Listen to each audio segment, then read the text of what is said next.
கர்த்தருடைய பரிசுத்த நாமத்துக்கு ஸ்தோத்திரம் உண்டாவதாக. இன்றைய தேவ வாக்கு யோவான் 4 அதிகாரம் 24 வசனம். அவரை தொழுது கொள்கிறவர்கள் ஆவியோடும் உண்மையோடும் அவரை தொழுது கொள்ள வேண்டும் என்றார். ஆம் வாலிப பிள்ளைகளே, பாடுகளை நாம் தியானித்துக் கொண்டிருக்கிறோம். இந்த பரிசுத்த நாட்களிலே ஹல்லேலூயா பவனி வந்த 3வது நாளிலே ஆண்டவராகிய இயேசு கிறிஸ்து வாக்குவாதங்களும் ஊமைகளுமாய் எருசலேமின் ஆசாரியர்கள் விரித்த வலையில இயேசு தப்பினார். எருசலேமின் ஆலயங்களிலே ஆண்டவர் கல்லர் குகை ஆகிட்டீங்களேன்னு சொல்லி வருத்தப்பட்டு எருசலேம் நகரத்திற்காக அவர் கண்ணீர் விட்டார். வாலிப பிள்ளைகளே, நமக்காக அவர் கண்ணீர் விடுகிறார். நமக்காக அவர் பாவமானார். நமக்காக அவர் சிலுவில அறையுண்டார். வாலிப பிள்ளைகளே, எதற்காக?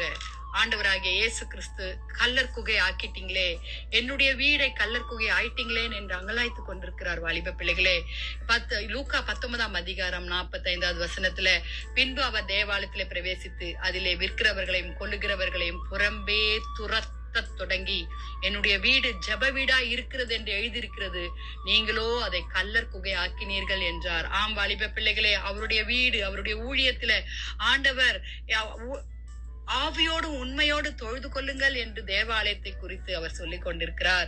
ஆமான் வாலிப பிள்ளைகளே, தேவ ஆலயத்திலே நாம் கூடி வரும் பொழுது நாம் வருவதற்கு முன்பாக ஆவியானவர் இயேசு கிறிஸ்து அங்கே நமக்காக காத்திருக்கிறார். பிதாவோடு பரிந்து நமக்காக பேசிக் கொண்டிருக்கிறார். வாலிப பிள்ளைகளே, சொந்த லாபத்திற்காகவும் மகிமைக்காகவும் நாம் வந்து ஆண்டவரை தேட போக கூடாது. வாலிப பிள்ளைகளே, உண்மையான அன்பு, கர்த்தர் நம்மை மீட்டெடுத்தாரே, கர்த்தர் நமக்காக மரிக்க துணிந்தாரே, மரித்தாரே, உயிர்த்தெழுந்தாரே, நம்மோடு கூட வாழ்ந்து கொண்டிருக்கிறார்களே, பரம ராஜ்யத்தில் நம்மை கொண்டு போகிற அந்த வைராக்கியத்தை நமக்கு தர நாம் காத்திருக்க வேண்டும். வாலிப பிள்ளைகளே, கல்லர் குகை ஆக்கிட்டீங்களேன்னு அழுது கொண்டிருக்கிறார். எருசலேம் நகரை பார்த்து அழுது கொண்டிருக்கிறார். வாலிப பிள்ளைகளே, நம்மையும் பார்த்து ஹல்லேலூயா அவர் அழுது கொண்டிருக்கிறார். உன்னையும் உள்ளில் உள்ள உன் பிள்ளைகளையும் தரையாக்கி போட்டு ஹல்லேலூயா உன்னிடத்தில் ஒரு கல்லின் மேல் ஒரு கல் இல்லாதபடி செய்யும் நாட்கள் உனக்கு வரும் என்றார். எவ்வளவு நிர்பந்தமான மனுஷர்களாய் நாம் இருக்கிறோம். ஹல்லேலூயா, ஹல்லேலூயா.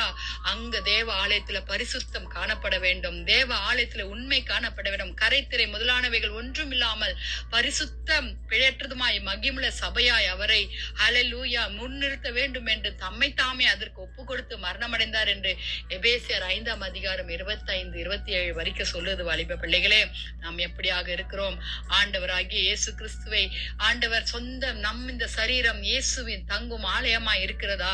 தேவ சபைகள் இயேசு தங்கும் ஆலயமா இருக்கிறதா? வாலிப பிள்ளைகளே, வஞ்சகம், ஒழுக்கக்கேடுகள், பிரிவினைகள், விபச்சார பாவங்கள், அமைதல் இல்லாத குலைச்சல்கள், துக்கப்படுத்துகிற காரியங்கள், வேதனைப்படுத்துகிற காரியங்கள் எங்கும் காணப்பட்டு கொண்டிருக்கிறது. இது 2ஆம் வருகைக்குள்ள அடையாளங்கள். வாலிப பிள்ளைகளே, தெய்வீக சுபாவம் உடையவர்களாய் தேவனுக்காக நாம் எழும்ப வேண்டும். ஹல்லேலூயா. நாம் கர்த்தரிடத்துல கேட்போமா, ஜெபிப்போமா? ஆண்டவரே, எங்களுடைய சரீரத்தையும் கல்லர் குகை ஆகக்கூடாது இயேசப்பா, பரிசுத்த குலைச்சலை ஆக்கக்கூடாது ஆண்டவரே. ஆண்டவரே, நாங்கள் ஜெபிக்கிற இடம் பரிசுத்தமா இருக்கணும் இயேசப்பா, எங்களுக்கு கிருபை தாங்கன்னு ஆண்டவரே ஜெபிக்கலாமா? துதிகளின் மத்தியில் வாசமா இருக்கிற எங்கள் பரலோக தேவனே, அப்பா, இந்த ஆண்டவரே கர்த்தாவே, இந்த பரிசுத்த நாளில ஆண்டவரே கர்த்தாவே, இந்த டியூஸ்டேல கர்த்தாவே ஏசப்பா ஆண்டவரே, எங்களுக்காக நீர் அழுது கொண்டிருக்கிறீர் ஐயா. எங்கள் சபைகள், எங்கள் வீடுகள், எங்கள் தேசம் கல்லர் குகை ஆய்கொண்டிருக்கிறதுப்பா. ஆண்டவரே, பரிசுத்தம் இல்லாமல் தவிக்கிறோம். எங்களை பரிசுத்தப்படுத்தி, சிறப்படுத்தி, சீர்படுத்தி ஆண்டவரே ரட்சிங்க சுவாமி. வாலிப பிள்ளைகளை தொடுங்க ஆண்டவரே, வியாதிஸ்தர்களை தொட்டு சுகமாக்குங்க ஏசப்பா. எங்களை கர்த்தாவே முழு குடும்பங்களையும் கர்த்தர் ஆசீர்வதிங்க. உண்மை அறியாத ஜனங்கள் உண்மை அறியட்டும். கர்த்தர் நல்லவர் என்பதை ருசித்து பார்க்கட்டும். நீர் எங்களுக்காக மரித்தீர், எங்களுக்காக உயிர் தெழுந்தீர், எங்களோடு வாழ்ந்து கொண்டிருக்கிறீர், தேட்டலாவாரனா இருக்கிறீர். அதற்காக ஸ்தோத்திரம் சுவாமி. ஊழியக்காரர்களை ஆசீர்வதிங்க. ஒவ்வொரு குடும்பங்களில் இருக்கிற பிள்ளைகளை ஆசீர்வதிங்க. தலைமுறைகளை ஆசீர்வதிங்க ஏசப்பா. துதிகர மகிமை உமக்கே செலுத்துகிறோம். இயேசுவின் மூலம் ஜெபம் கேளும் பிதாவே. ஆமென். Have a blessed day and God bless you. Bye.